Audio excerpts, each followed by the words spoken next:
Hello kids, आज हम सीखेंगे sound of Wavell A D वाले साउंड जो होते हैं सीबीसी वर्ड होते हैं वो हम आज सीखेंगे।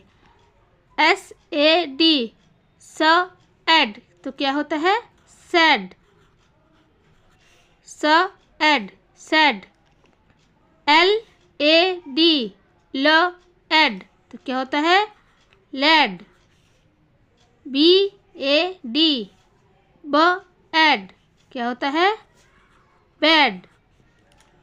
MAD मैड क्या होता है? मैड। DAD डैड क्या होता है? डैड। FAD फैड क्या होता है? फैड। HAD head.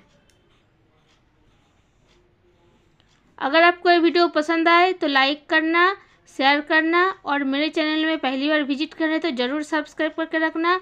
मिलते हैं नेक्स्ट वीडियो लेकर। Thank you for watching my this video.